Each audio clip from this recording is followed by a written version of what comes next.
प्रिय दोस्तों, क्या आपने कभी महसूस किया है कि आपका मन आपकी बात ही नहीं मानता? आप सोचते हैं कि सुबह जल्दी उठेंगे, लेकिन मन आपको बिस्तर में रोके रखता है। आप ठानते हैं कि गुस्सा नहीं करेंगे, लेकिन मन आपको क्रोध में बहा ले जाता है। आप तय करते हैं कि ध्यान करेंगे, पर मन आपको भटकाता रहता है। तो क्या सचमुच मन को बस में करना संभव है? अगर है तो कैसे?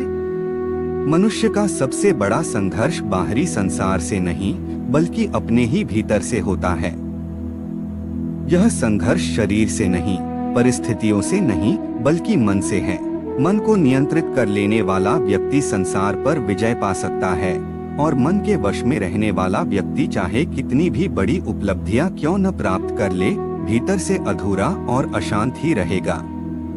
इसलिए गीता में श्री कृष्ण ने कहा है, जिसने मन को जीत लिया, उसके लिए शीत और ग्रीष्म, सुख और दुख, मान और अपमान सब समान हो जाते हैं। मन को वश में करना सबसे बड़ी साधना है, क्योंकि यह मन ही है जो हमें ईश्वर से जोड़ता है, और यही मन हमें बंधन में भी डाल देता है। प्रश्न यह है कि मन को बस में कैसे किया जाए? इस प्रश्न का उत्तर गीता में स्पष्ट रूप से दिया गया है। अर्जुन ने भी यही प्रश्न श्री कृष्ण से किया था।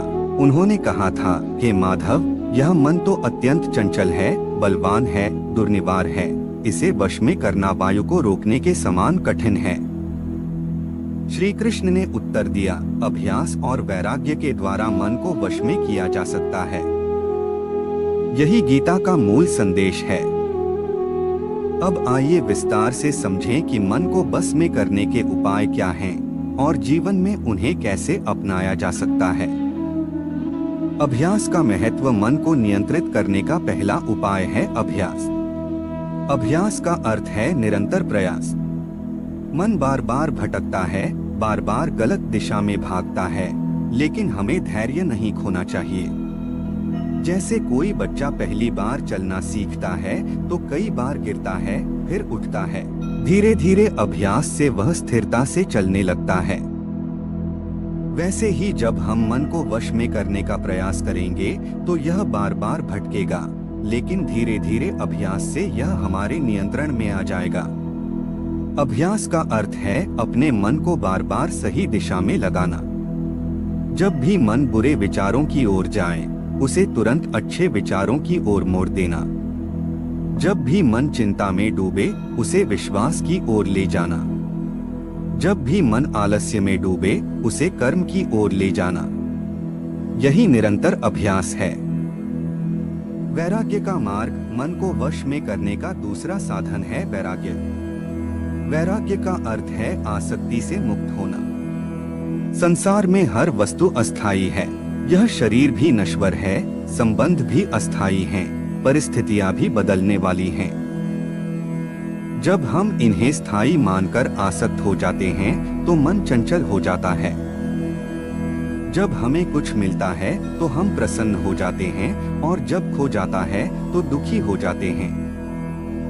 वैराग्य का अर्थ है संसार को छोड़ देना नहीं, बल्कि संसार में रहते हुए भी भीतर से अनासक्त रहना।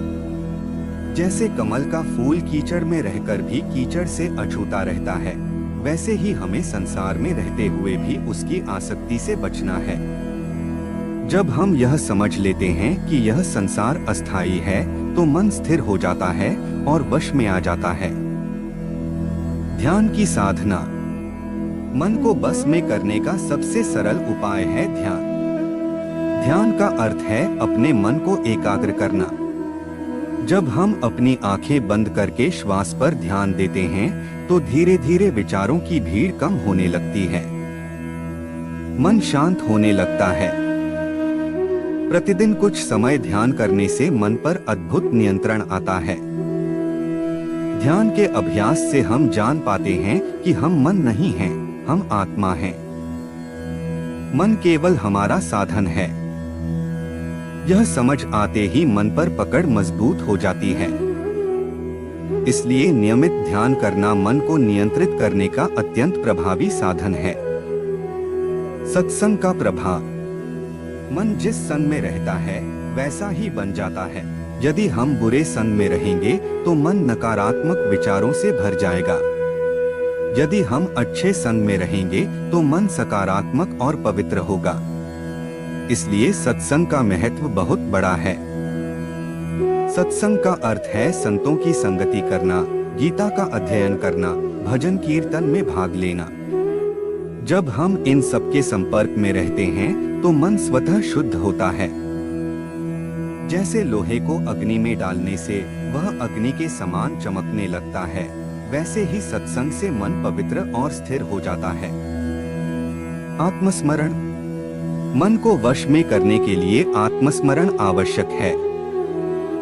हमें बार बार यह याद दिलाना चाहिए कि मैं यह शरीर नहीं हूँ, मैं यह मन नहीं हूँ, मैं आत्मा हूँ। आत्मा शुद्ध है, स्थिर है, अमर है। जब हम अपने वास्तविक स्वरूप को याद करते हैं तो मन की पकड़ कमजोर पड़ जाती है। मन हमेशा हमें यह विश्वास दिलाता है कि मैं ही सब कुछ हूँ। लेकिन जब हम आत्मा का स्मरण करते हैं तो हमें यह अनुभव होता है कि मन केवल साधन है, स्वामी आत्मा है। यही ज्ञान मन को नियंत्रित करने में सहायक होता है। कर्मयोग। मन को वश में करने का एक और उपाय है कर्मयोग। जब हम अपने कर्तव्यों को निस्वार्थ भाव से करते हैं, फल की चिंता छोड़ देते हैं तो मन स्थिर हो जाता है। चिंता, भय और अपेक्षा मन को चंचल बनाते हैं। जब हम कर्म करते हैं और फल की चिंता नहीं करते तो मन शांत रहता है। श्री कृष्ण का उपदेश है, कर्म करो, फल की चिंता मत करो। यही उपदेश मन को बस में करने का सबसे सरल और महान मार्ग है। इच्छाओं का संयम। मन की चंचलता का कारण इच्छाएं हैं। इच्छाएं कभी समाप्त नहीं होती। एक इच्छा पूरी होती है तो दूसरी उठ खड़ी होती है। मन हमेशा कुछ न कुछ पाने के पीछे भागता रहता है। इसलिए मन को वश में करने के लिए इच्छाओं का संयम आवश्यक है। आवश्यकता और इच्छा में अंतर समझना जरूरी है। आवश्यकता सीमित होती है, इच्छा असीमित होती है। जितना जीवन सरल होगा उतना ही मन शांत होगा। अनुशासन। मन को नियंत्रित करने के लिए जीवन में अनुशासन आवश्यक है। समय पर उठना, समय पर सोना, नियमित साधना करना, शुद्ध आहार लेना, सकारात्मक संगति में रहना, उत्तम पुस्तकों का अध्ययन करना, यह सब अनुशासन मन को स्थिर और नियंत्रित करता है। बिना अनुशासन के मन कभी वश में नहीं हो सकता। आत्मनियंत्रण और धैर्य। मन को बस में करने के लिए धैर्य आवश्यक है। यह कार्य एक दिन में नहीं होगा। जैसे नदी धीरे धीरे पत्थर को काट देती है, वैसे ही निरंतर साधना और धैर्य से मन पर नियंत्रण पाया जा सकता है।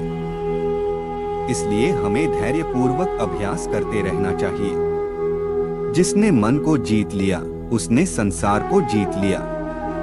ऐसा व्यक्ति सुख दुख, लाभ हानि, मान अपमान से परे हो जाता है। उसका जीवन शांति और आनंद से भर जाता है। वह परिस्थितियों के अधीन नहीं रहता, बल्कि परिस्थितियां उसके अधीन हो जाती हैं। यही गीता का सच्चा संदेश है।